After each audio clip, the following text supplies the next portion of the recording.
అరుణాలోకానికి స్వాగతం, సుస్వాగతం. Hi friends, ఎలా ఉన్నారు? బాగున్నారా?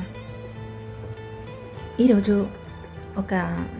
నేను సొంత నా అనుభవంలో నేర్చుకున్న ఒక ముఖ్యమైన శ్వాసక్రియ దాని గురించి నేను మీకు చెప్తాను. శ్వాసక్రియ అనేది మనకు చాలా ముఖ్యమైనది. మన శరీరంలో అన్ని భాగాలకు సమతుల్యంగా శ్వాసక్రియ, ఆక్సిజన్, ప్రాణశక్తి అందాలి.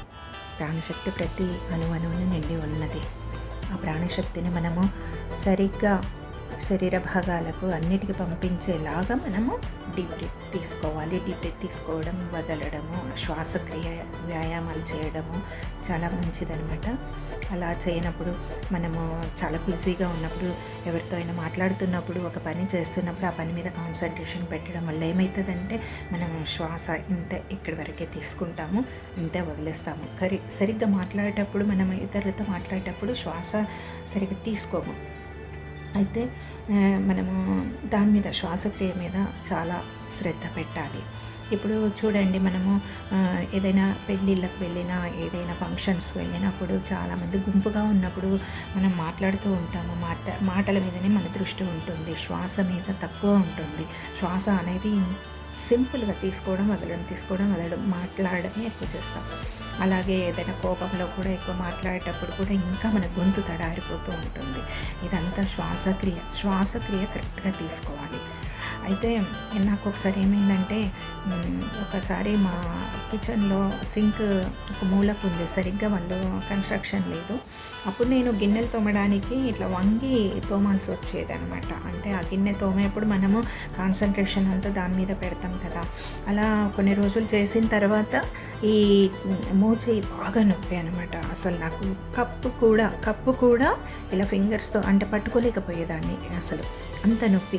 హాస్పిటల్స్ తిరిగాను, డాక్టర్స్ చాలా మెడిసిన్స్ ఇచ్చారు, మరి ఫిజియోథెరపీ అయింది, బెల్ట్ వేసుకునేదాన్ని. అలా 6 months చాలా కష్టపడ్డా. తర్వాత మా గురువుగారు చెప్పిన దాన్ని బట్టి, మా గురువుగారు ఏం చెప్పారంటే, మనం అమ్మ కడుపులో శిశువు ప్రాణం పోసుకునే టైంలో శిశువుకు ఎలా ఉంటుంది, శిశువు బొడ్డు నుండి పేగు అమ్మ అది జీర్ణాశయానికి కనెక్ట్ అయి ఉంటుంది కదా. అలా ఆ బొడ్డు నుండి ఆహారం కానీ, శ్వాస కానీ ఇవన్నీ సరిగ్గా అంటే శరీర భాగంలో మధ్యలో నాభి ఉంటుంది. అప్పుడు శరీరానికి సమతుల్యంగా ఆక్సిజన్ చేరుతుంది.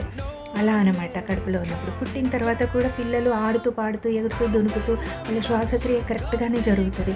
ఎప్పుడెప్పుడైతే పెరిగినప్పుడు వాళ్ళలో భావాలు మారుతూ ఉన్నప్పుడు, ఇతరులతో మాట్లాడడం, ఏదన్నా ఆర్గ్యూ చేస్తున్నప్పుడు, అలాంటప్పుడు వాళ్ళు బాగా మాట్లాడడం వల్ల తలనొప్పి రావటము, ఏదన్నా ఒక పెయిన్ రావటము జరుగుతూ ఉంటుంది అనమాట.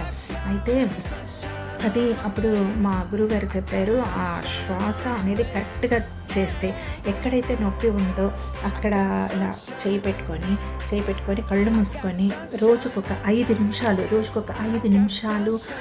10 నిమిషాలు కూడా, 10 నిమిషాలైనా 5 నిమిషాలైనా శ్వాసక్రియ కరెక్ట్గా చేస్తే తప్పకుండా అక్కడికి ప్రాణశక్తి అంది ఉపశమనం కలుగుతుంది.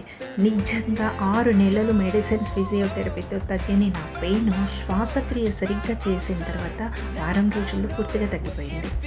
అలాగే అందుకని యోగాలో కూడా మనకు పెద్దవాళ్ళు చెప్పింది కూడా, అంటే యోగా నిపుణులు చెప్పిన దాన్ని బట్టి మనము శ్వాసక్రియ, ప్రాణాయామము, కపాలభాతి, నాడి శుద్ధి ఇలాంటివన్నీ ఎక్సర్సైజెస్ చెయ్యాలి మనము ప్రతిరోజు. దానికోసం ఒక అరగంట టైం పెట్టి ఇలాంటి శ్వాసక్రియ మనం కరెక్ట్గా ఉండేలాగా దాని మీద దృష్టి పెట్టి శ్వాసక్రియ యోగాలు అవన్నీ చేసుకుంటూ ఉంటే అసలు ఆరోగ్యంగా ఉంటాము. మన శరీరంలో ఏ బాధ కూడా దాదాపు దరి చేరదు మనకు. అలా అందుకని తప్పకుండా మనం అందరము యోగాలాగా కొద్దిసేపు టైం కేటాయించి, ఇన్ని గంటలు రోజులో ఎన్నో గంటలు ఉంటాయి కాబట్టి కొద్దిసేపు రోజుకి ఒక 10 నిమిషాలు 15 నిమిషాలు కూర్చొనైనా యోగక్రియ, శ్వాసక్రియ సరిగ్గా ఉండేలాగా శ్వాస చక్కగా నాభి వరకు తీసుకొని చక్కగా వదలడం, కూల్గా ఎంజాయ్ చేస్తూ గాలి పీల్చడం, చాలా చక్కగా ప్రశాంతంగా గాలి పీలుస్తూ వదలడం, అలా ఒక అరగంట కూర్చొని చేయండి. అస్సలు మొత్తం ఆరోగ్యం అంతా మీదే, మనదే, సంపూర్ణమైన ఆయురారోగ్యం. ఈ వీడియో మీకు నచ్చినట్టయితే ప్లీజ్ సబ్స్క్రైబ్ చేసుకోండి అండ్ లైక్ చేయండి, షేర్ చేయండి. Thank you so much friends. Bye.